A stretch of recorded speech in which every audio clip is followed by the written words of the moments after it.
And we're going to see what this one's about. What is shame and where does it come from? I believe shame can be different for a lot of people, but I think it stems from insecurity, and it also stems from people's values and how they were raised. That's where I think shame comes from. What is the difference between shame and guilt? I would say, like, feeling guilty, I would say you know you did something wrong. And then shame is like actually, I feel like they're kind of similar. It's hard to explain the difference to me. Why are there people who think we need to bring back shame? I feel like there are a lot of people who do and say things that they shouldn't, and they don't have shame for it, and then they get themselves into things that they shouldn't. Like, I hear a lot of people say bring back bullying, all that type of stuff. I understand that. I think people want to bring back shame because they think certain narratives or ideas or expressions of ideas don't fit what they believe.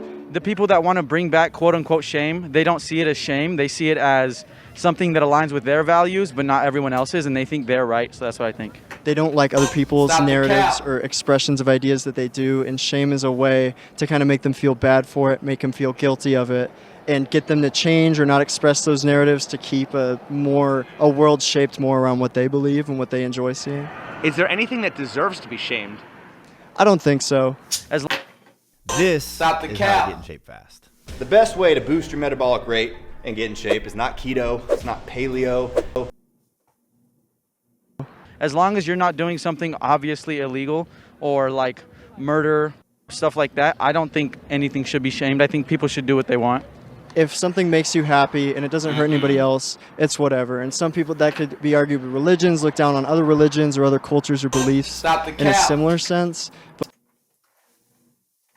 See, what's interesting about that idea is I hear that a lot.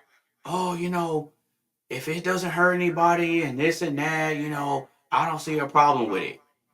Or if it's not illegal, it should be whatever, and, people shouldn't get judged, right?